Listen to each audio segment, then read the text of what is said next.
যুদ্ধের ময়দানে বেঈমান বেদিনেরা আল্লাহ নবীকে এত মার মারলো, আল্লাহ নবীকে এত প্রহার করলো, আল্লাহ নবীর সমস্ত শরীরটা রক্তাক্ত হয়ে গেল, আল্লাহ নবীর সমস্ত শরীরটা খুন আর খুন হয়ে গেল। আল্লাহ নবী বেহুশ হয়ে জমিনে পড়ে গেলেন। বেঈমান বেদিনেরা মনে করলো মুহাম্মদ জনমের মতো বিদায় নিয়েছে, মুহাম্মদ জনমের মতো মারা গিয়েছে। ওরা তখনও মারামারি করবে, ওরা তখনও কাটাকাটি করবে। ওই রকম কোন পরিস্থিতিতে আল্লাহ নবীর কলিজা ছেঁড়া সাহাবী আবু বকর সিদ্দিক রাদিয়াল্লাহু আনহু ছুটে গিয়ে আল্লাহ নবীকে পাজা করে তুলে নিয়ে একটুখানি দূরে একটা আঙুর বাগানের ভিতরে প্রবেশ করে আল্লাহ নবীকে কোলের উপরে বসিয়ে নিলেন। আল্লাহ নবীর মাথা মোবারকটা আবু বকর সিদ্দিক রাদিয়াল্লাহু আনহুর হাতের উপরে। যেমন আমরা ছোট্ট বাচ্চাকে কোলের উপরে নিয়ে আদর করি, ঠিক তদ্রূপ আবু বকর সিদ্দিক রাদিয়াল্লাহু আনহু আল্লাহ নবীর রক্তমাখা শরীরটাকে পাঁজা করে ধরে একটুখানি দূরে একটা আঙুর বাগানে প্রবেশ করে নবীকে কোলে বসিয়ে নিলেন। আর আল্লাহ রসুলের মাথাটা হুজুরের হাতের উপরে। আবু বকর সিদ্দিক রাদিয়াল্লাহু আনহু আল্লাহ নবীর নূরের বদনের দিকে চেয়ে বললেন, হুজুর আপনি একবার আমার দিকে চেয়ে দেখুন, এখানে আমি আর আপনি ছাড়া আর কেউ নেই, একবার তাকান। কিন্তু রসুল তখন সেন্সলেস,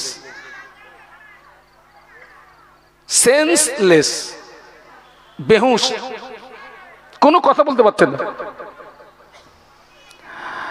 আবু বকর সিদ্দিক রাদিয়াল্লাহু আনহু ডুকরিয়ে কেঁদে ফেললেন, মনে হয় আল্লাহ নবীকে আজ জীবিত পাবো না, এটাই মনে হয় নবীর সঙ্গে শেষ দেখা। আবু বকর সিদ্দিক রাদিয়াল্লাহু আনহু ওই সময় আল্লাহ পাকের দরবারে ফরিয়াদ করতে লাগলেন, আল্লাহ পাক অতুইজ্জু মান তাশাউ অতুযিল্লু মান তাশাউ বিয়াদিকাল খায়র, ইজ্জত এবং সম্মানের মালিক তো আপনার হাতে আল্লাহ। তুলিজুল লাইলা ফিন নাহারি ওয়া তুলিজুন নাহারা ফিল লাইল, আল্লাহ আপনি রাতের ভিতর থেকে দিনকে টেনে বার করেন, দিনের ভিতর থেকে রাতকে টেনে বার করেন। ইন্নাল্লাহা ইহয়ি ওয়া ইউমীত, আল্লাহ আপনি জিন্দাকে মুর্দা বানাতে পারেন, মুর্দাকে জিন্দা বানাতে পারেন। ও আল্লাহ পাক এত ক্ষমতার মালিক যেখানে আপনার হাতে আল্লাহ, আমি আবু বকরের চাওয়া যদি অপরাধ হয়, আমি আবু বকরের বলা যদি অপরাধ হয়, আমি আবু বকর সহ্য করতে পারি না আল্লাহ, আমি আবু বকর দোয়া করি আল্লাহ আপনি আমাকে মেনে দি, আমাকে মেনে দি, আমার জানের বিনিময়ে আপনার নবীকে পুনর্জীবন নসিব করুন। জোরে বলতে পারলেন না? তাকবীর দেন, নারায়ে তাকবীর। হুজুর কাঁদছিলেন, আল্লাহ আমি মরে যাই, আমি মরে গেলে ইসলামের কোনো ক্ষতি হবে না, আমার নবী যদি এক্ষুনি ইন্তেকাল করেন তো ইসলামটা অকালে মৃত্যুর কোলে ঢলে পড়বে। হুজুরের দুফোঁটা চোখের গরম পানি আল্লাহ নবীর নূরের বদনে যেই পড়ে গেল, আল্লাহ নবী হুঁশ ফিরে পেলেন। বলুন সুবহানাল্লাহ। আবু বকরের দিকে চেয়ে চেয়ে চেয়ে চেয়ে দেখতেছেন।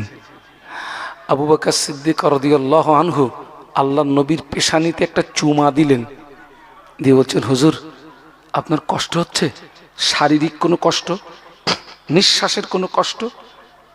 আল্লাহ রসুল কি জবাব দিয়েছিলেন জানেন? আবু বকর আমার কষ্ট হচ্ছে কিনা ওটা আমি পরে বলবো, আগে বলো সূর্য কি অস্তমিত গেছে? জানো আবু বকর আমার এখনো আসরের নামাজটা পড়া হয়নি, একটু বলুন আল্লাহু আকবার। শরীরের কষ্ট হচ্ছে কিনা ওটা আগে নয় আবু বকর, তুমি আগে বলো সূর্য কি ডুবে গেছে?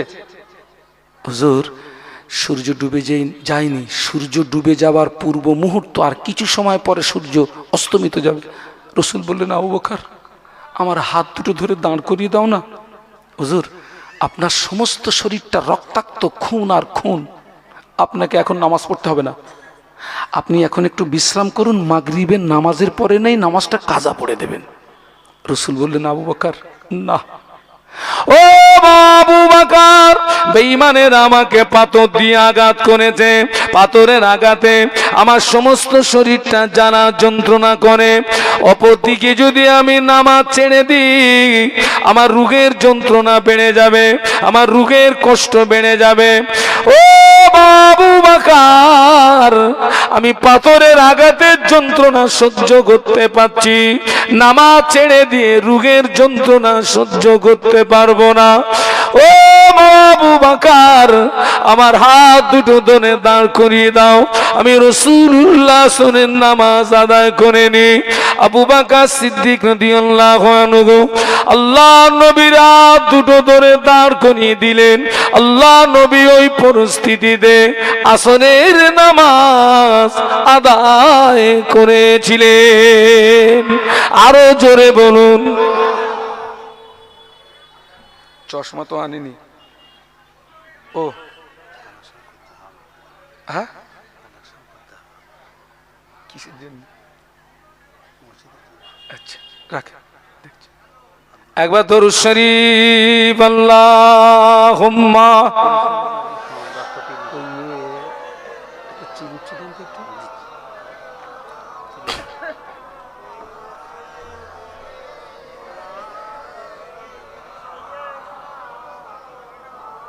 আমরা এতগুলো মানুষ ভাই, আমি আজকের এখানে এসেছি, আমাকে যারা চেনেন জানেন আমি কিন্তু আজকের কম বেশি 16 বছর অসুস্থ। কত বলছি? তো আজকের এই যে এখানে এসেছি, আমার এই সুগার খুব ফল করে।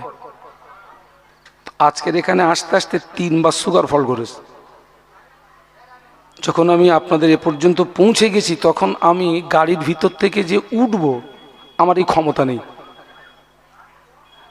এখানে আসার পরেও আমি গাড়ির ভিতরেই শুয়েছিলাম, আমি যে উঠবো সে ক্ষমতা আমার নেই। আবার একটু বেশ অনেকটা মিষ্টি খাওয়ার পরে তারপরে দেখছি আস্তে আস্তে স্বাভাবিক জায়গাতে আসলাম।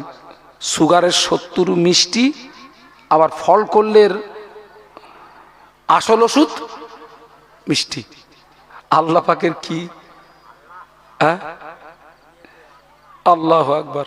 আমরা এতগুলো মানুষ একটু জোরে জোরে দরুদ শরীফ আল্লাহুম্মা।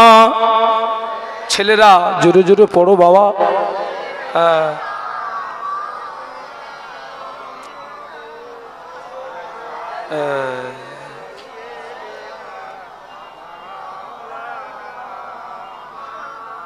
मेरे आंखों के पुतली में जलवा मोहम्मद का सलाम, मेरे दिल के आईने में नक्शा है मोहम्मद का सलाम। कोई जन्नत में जाएगा, कोई दोज़ख में पहुंचेगा, मदीने की तरफ दौड़ा दीवाना मोहम्मद का। अल्लाहुम्मा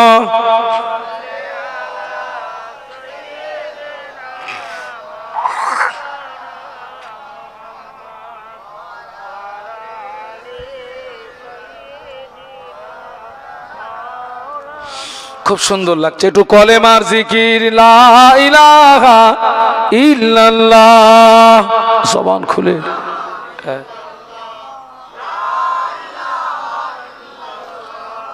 মুহাম্মাদুর রাসূলুল্লাহ আল্লাহুম্মা।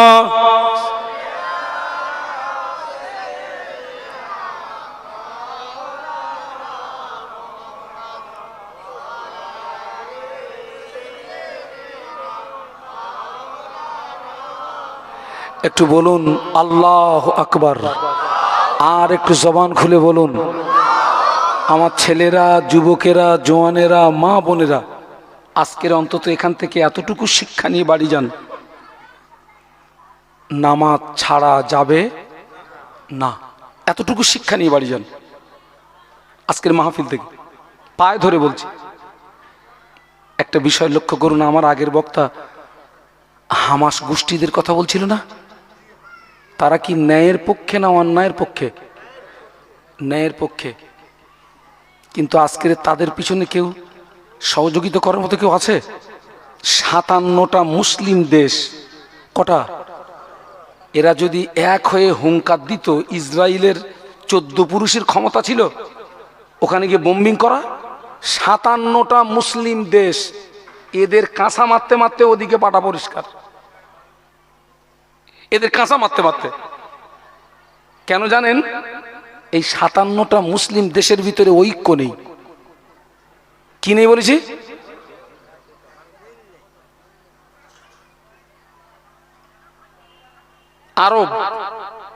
আরব বিশ্ব শুধু দুটো কথা দিয়ে সহযোগিতা করেছে, কিন্তু উচিত ছিল আরবকে আগেই কি ঝাঁপিয়ে পড়া,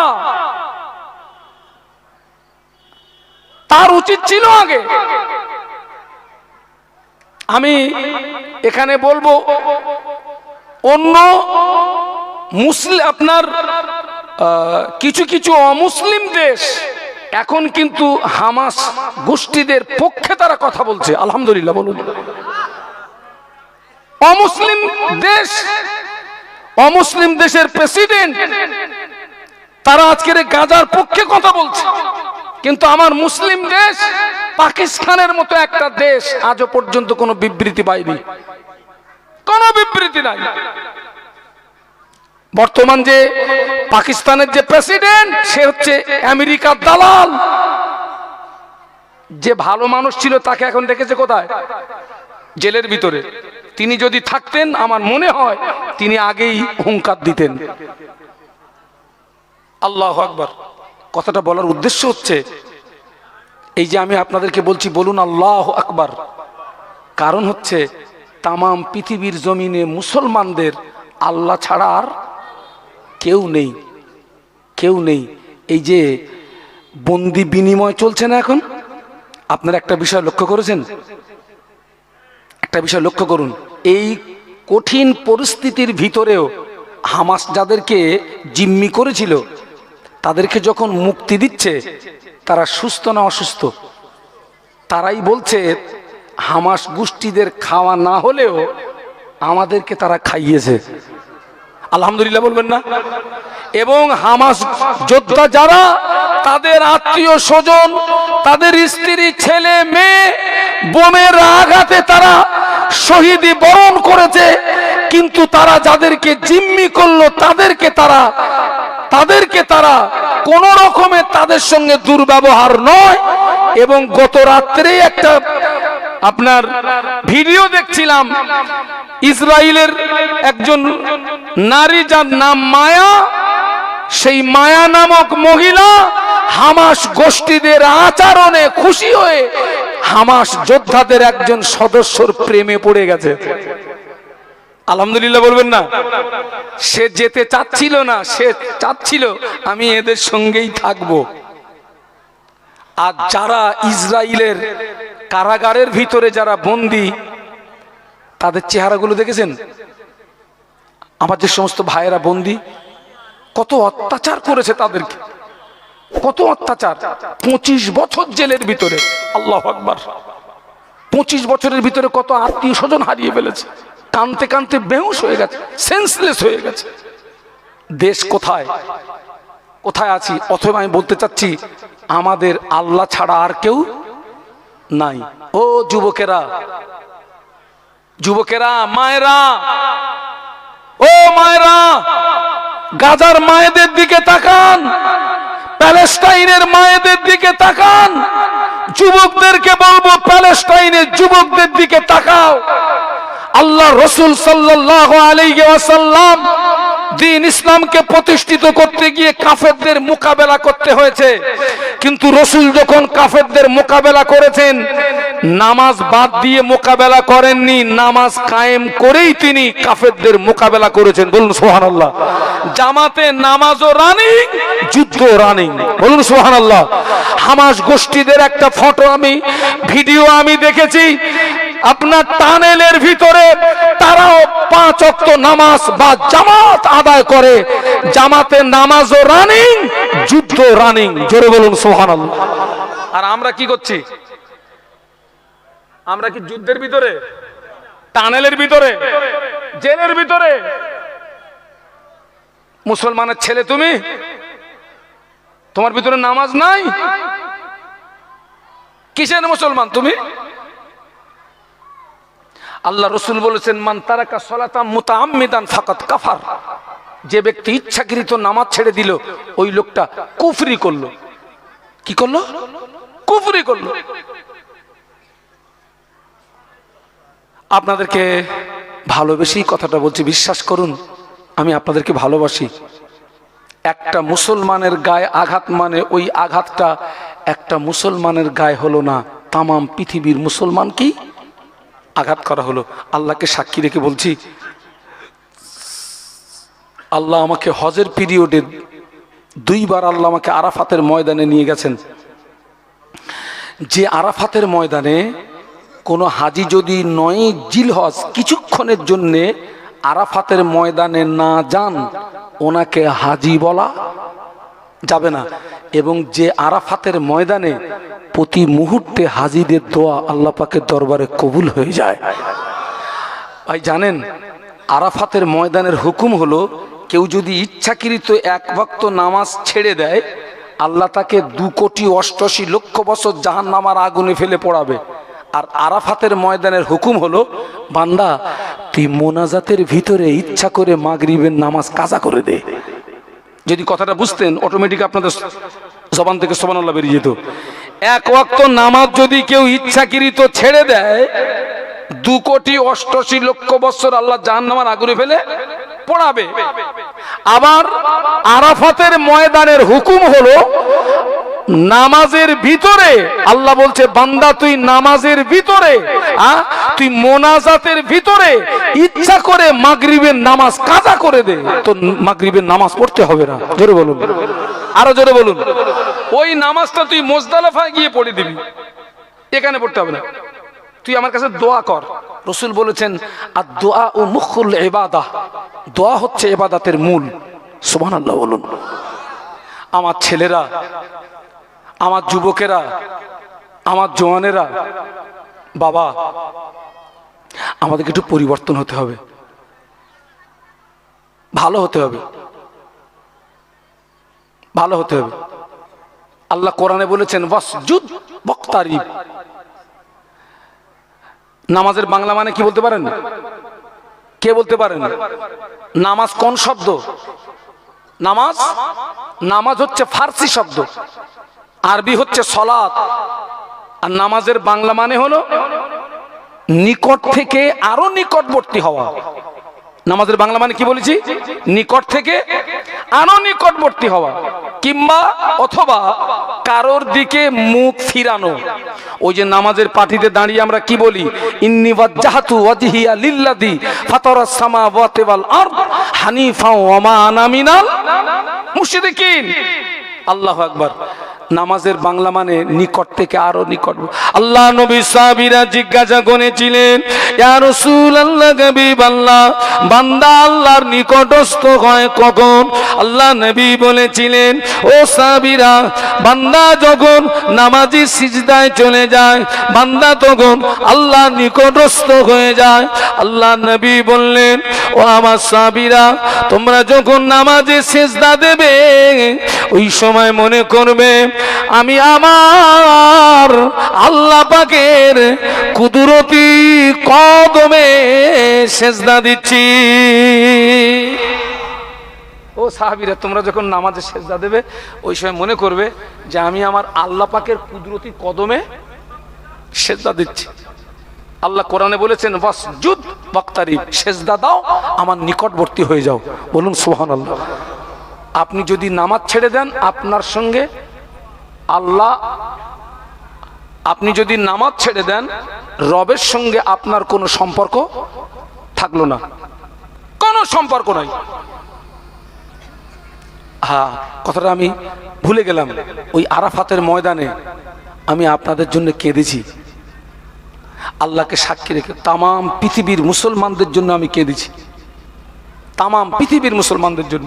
আপনাদের জন্য জান কাঁদে, মন কাঁদে। মায়েরা আপনাদের জন্য জান কাঁদে, মন কাঁদে। আল্লাহ এখান থেকে কয়েক মাস আগে আল্লাহ আমাকে একটু ওমরায় নিয়ে গেছিলেন। কাবা শরীফের দরজা ধরে আমি তামাম পৃথিবীর মুসলমানদের জন্য দোয়া করেছি। মাকাম ইব্রাহিমের সামনে দাঁড়িয়ে তামাম পৃথিবীর মুসলমানদের জন্য আমি দোয়া চেয়েছি। এটা আমার দায়িত্ব।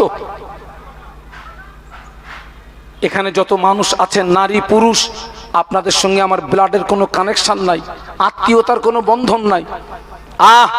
তবে নারী পুরুষ যত মানুষ এখানে এসেছেন, প্রত্যেকের সঙ্গে আমার একটা জায়গায় ডিপলি সম্পর্ক, সেটা হচ্ছে আপনি আমার ইমানি ভাই। কিসের ভাই? আপনি আমার ইমানি ভাই, ওনারা আমার ইমানি বোন। ওনারা আমার ইমানি বোন, আপনারা আমার ইমানি ভাই। রাতের আধারে আপনাদের জন্য কাঁদি আমি। প্যালেস্টাইনের মুসলমানদের জন্য চোখের পানি দিয়ে আমি কেঁদেছি। আল্লাহ তুমি প্যালেস্টাইনের জমিনে তুমি বিজয়ী পতাকা তুলে দাও। আল্লাহ তুমি যুদ্ধ বন্ধ করে দাও। হামাস গোষ্ঠীদের যোদ্ধাদের ইমানি কুওয়াত হিম্মতকে বাড়িয়ে দাও। বাইতুল মুকাদ্দাস আমাদেরকে ফিরিয়ে দাও। বাইতুল মুকাদ্দাস হচ্ছে আমাদের সর্বপ্রথম কেবলা। আল্লাহ রাসূল সাল্লাল্লাহু আলাইহি ওয়াসাল্লাম বাইতুল মুকাদ্দাসের দিকে 16 থেকে 17 মাস ওই দিকে ফিরে নামাজ পড়েছিলেন। মদিনা শরীফের যেখানে কেবলা পরিবর্তন হয়, ওই মসজিদটার নাম হচ্ছে মসজিদে কিবলাতাইন। আজকে আমরা নামাজ থেকে দূরে। রবের সঙ্গে আপনার কোনো সম্পর্ক নাই, কোনো কানেকশন নাই। আল্লাহ আমাদেরকে হেদায়েত নসিব করুন, আল্লাহুম্মা। আল্লাহ নবী যুদ্ধের ময়দানে আল্লাহ নবী বড় দুর্বল। আল্লাহ নবী আলীকে ডাকলেন, ও আলী, আমি রাসূলুল্লাহ বড় দুর্বল হয়ে গিয়েছি বাবা, আমি একটু বিশ্রামে যাব। হুজুর আপনি কোথায় বিশ্রাম করবেন? এটা তো মরুভূমি আর মরুভূমি, বালু আর বালু। হুজুর আপনি বেয়াদবি মাফ করুন, হুজুর আপনি আমার কোলে মাথা দিয়ে একটু বিশ্রাম করুন। সুবহানাল্লাহ বলবেন না? মরুভূমি, বালু আর বালু, কোথায় বিশ্রাম করবেন আপনি? আমার কোলে মাথা দিয়ে একটু বিশ্রাম করুন। সময়টা ছিল আসরের সময়। কোন সময়?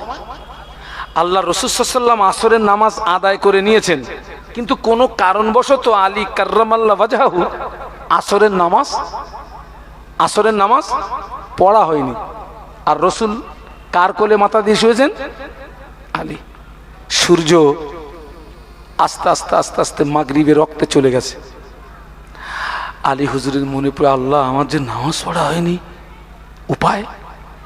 এখন আলী হুজুরকে নামাজ পড়তে গেলে নবীকে ডাকতে হবে তো। আচ্ছা, ঘুমন্ত নবীকে ডাকা যাবে না? আবার নবীকে যদি না ডাকেন তো নামাজটা কি হবে? কাজা হবে।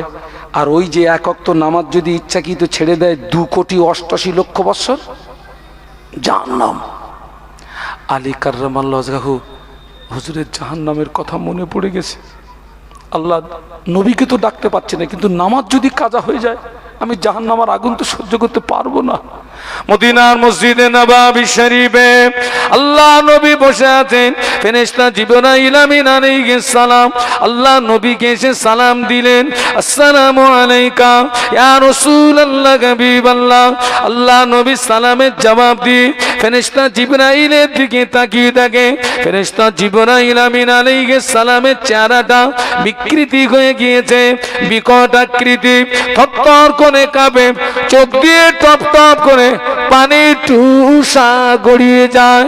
আল্লাহ নবী বললেন, ইয়া কি জিবরাইল, ও ভাই জিবাসলাম, তুমি প্রতিদিন আল্লাহ পাকের পক্ষ থেকে আমার কাছে সুখবর নিয়ে আসো। তোমার কত নূরানি চেহারা দেখি, আজকের তোমার চেহারার পরিবর্তন ঘটার কারণ কি বলো?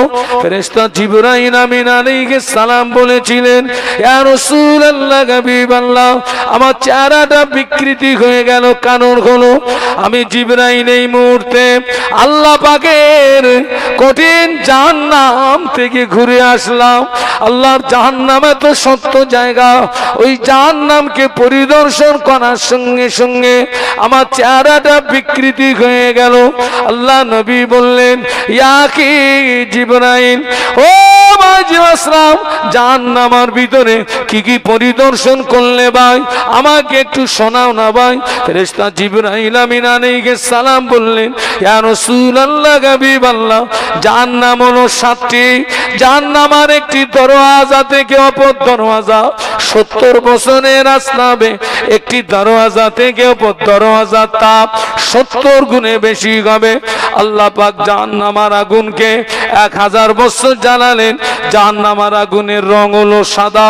আল্লাহ আবার 1000 বছর জ্বালালেন, জাহান্নামের আগুনের রং হলো লাল। আল্লাহ আবার 1000 বছর জ্বালান, 1000 বছর জ্বালানোর পরে জাহান্নামের আগুনের রং হলো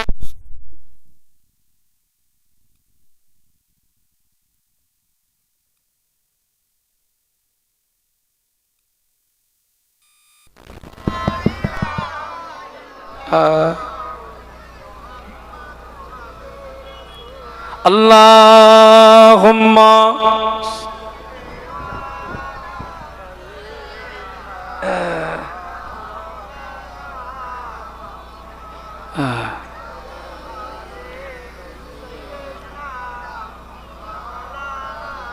জাহান্নামের আগুন আল্লাহ পাক 3000 বছর জ্বালানোর পরে জাহান্নামের আগুনের রং হলো কালো। এত কালো, যারা জাহান্নামী হবে আঙুলের মতো পাশাপাশি দাঁড়িয়ে থাকা সত্ত্বেও একে অপরকে দেখতে পাবে না। বলুন আল্লাহু আকবার। জিরাসালাম বলছেন, ইয়া রাসূলুল্লাহ, আমি এক্ষুনি জাহান্নাম থেকে ঘুরে আসি, এক্ষুনি ঘুরে আসি। এই জাহান্নামের কথাটা স্মরণ করছে কে বলুন তো? কে? আলী কাররামাল্লাহু ওয়াজহাহু। নামাজ যদি ছুটে যায় জাহান্নাম, আহা। আলী কাররামাল্লাহু ওয়াজহাহু হুজুরের দুফোঁটা চোখের গরম পানি আল্লাহ নবীর নূরের বদনে পড়ে গেল। রসুলের ঘুম ভেঙে গেল। আল্লাহ রসুল চেয়ে দেখছেন আলী কাঁদছেন। আলী, তুমি কাঁদছো কেন? ইয়া রাসূলুল্লাহ, আমি আলী, আসরের নামাজটা কাজা হয়ে গেল, জাহান্নামের কথা মনে পড়ে গিয়েছে। আল্লাহ যদি আমায় জাহান্নামায় দেন, আমি আলী জাহান্নামের আগুন সহ্য করতে পারবো না, এই কথা মনে করে কাঁদতেছি। আল্লাহ নবী বললেন, আলী, নামাজ তোমার ছুটে গেল কেন? হুজুর, আপনি আমার কোলে মাথা দিয়ে শুয়েছিলেন। ও বাবা আলী, আমাকে ডাকুনি কেন? আপনি আল্লাহ নবী, হুজুর আপনি আল্লাহর রাসূল, হুজুর আপনি ঘুমিয়েছিলেন।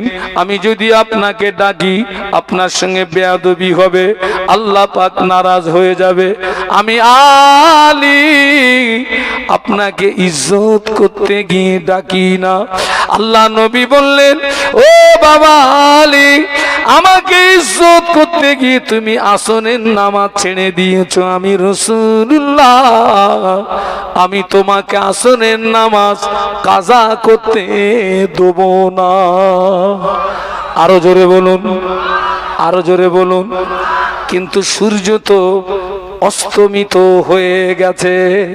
আল্লাহ নবী আসমানের দিকে চেয়ে বলেছিলেন, এ আসমানের সূর্য, এ আসমানের সূর্য, আমি যদি সত্যি আল্লাহর নবী হয়ে থাকি, আমি যদি আল্লাহর পয়গম্বর হয়ে থাকি, আমার জামাতা আলী আমাকে ইজ্জত করতে গিয়ে আসরের নামাজটা ছুটে গিয়েছে।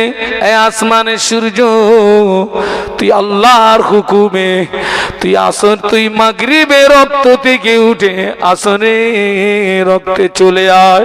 আল্লাহ নবীর কথা বলা শেষ না হতে হতে আসমানের সূর্য মাগরিবের রক্ত থেকে উঠে আসরের রক্তে চলে এসেছে। ও বাবা আলী, দেরি করো না বাবা, তড়ি ঘড়ি আসরের নামাজ আদায় করে না। আরো জোরে বলুন, আরো মহব্বতে বলুন। এইবারে বলেন, আলী হুজুরের কোলে ঘুমাচ্ছিলেন কে? জোরে বলুন। এই জন্যে নামাজ ছুটে গিয়েছে। আমাদের কোলে ঘুমোয় কে?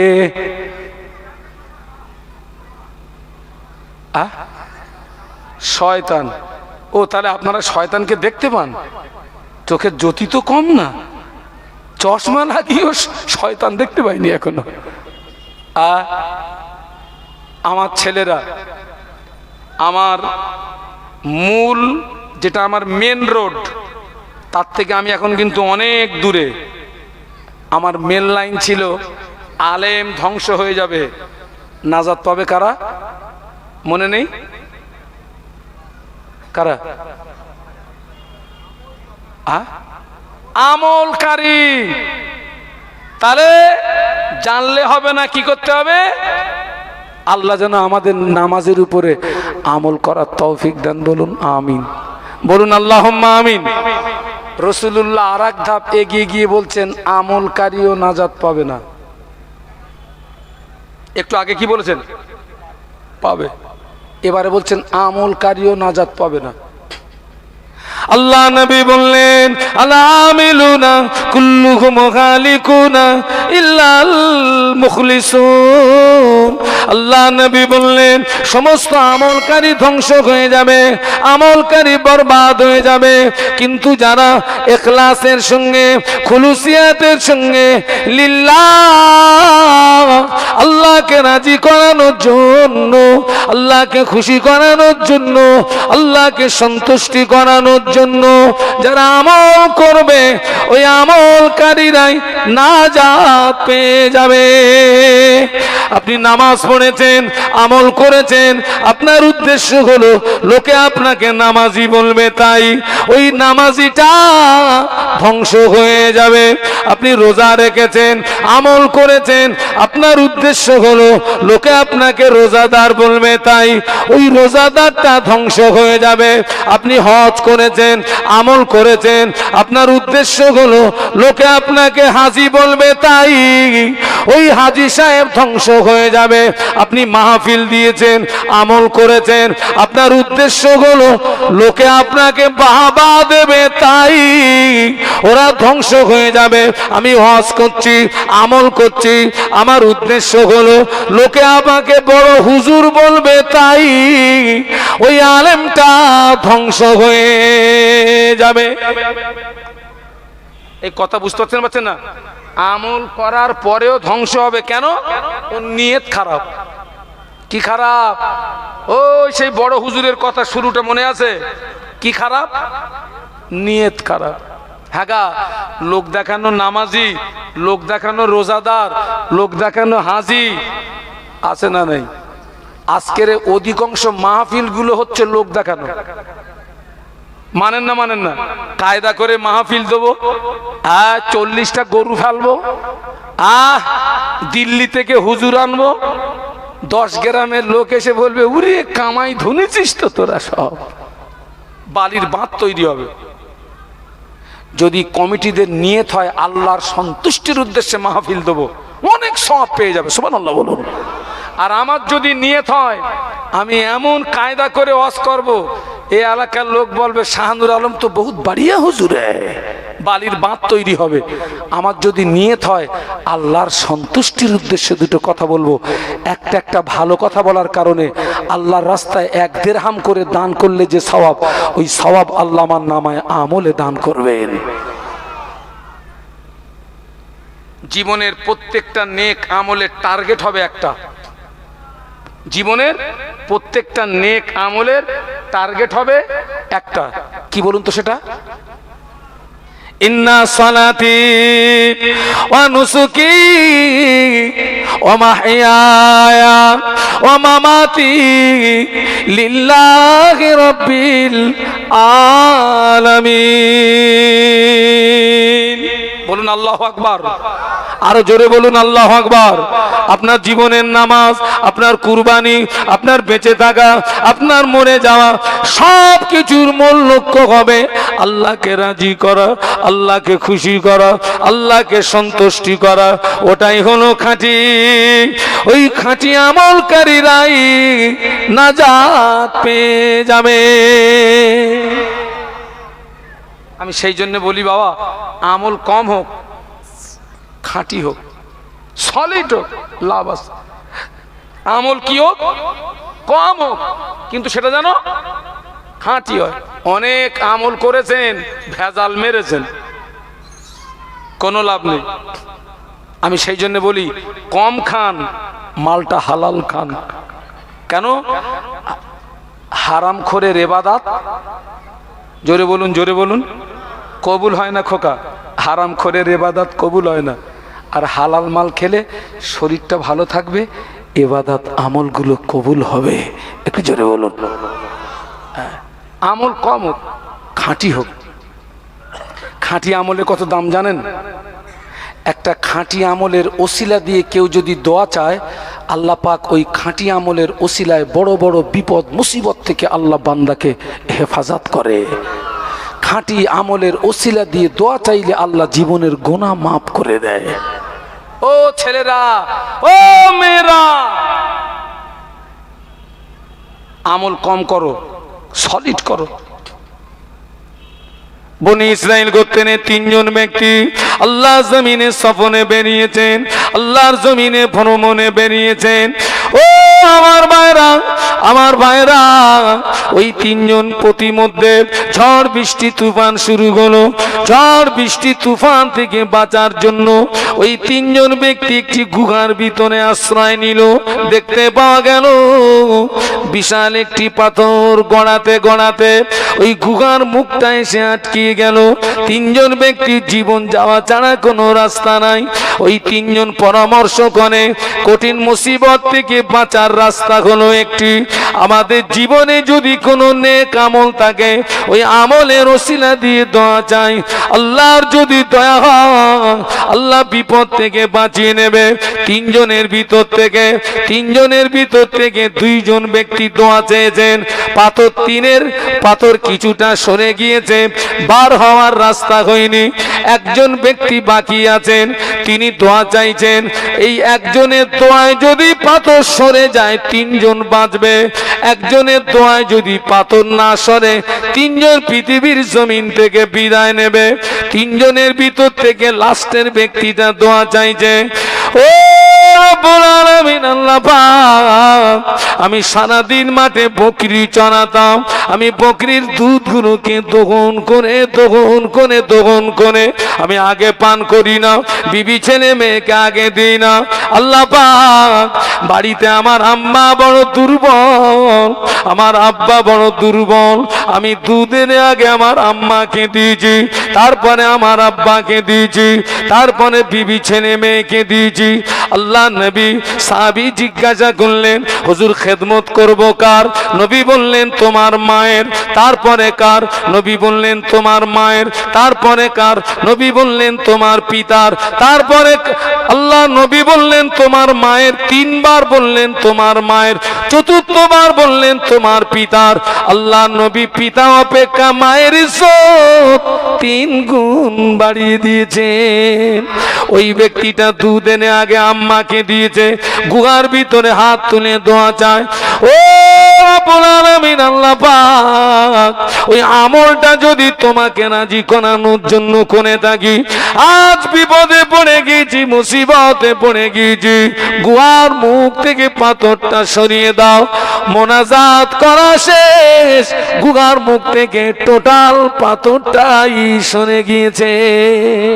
ও ছেলেরা, আমাদের অনেকের আব্বা জীবিত, মা জীবিত। যাদের আব্বা মা জীবিত ওদের দায়িত্ব দুটো।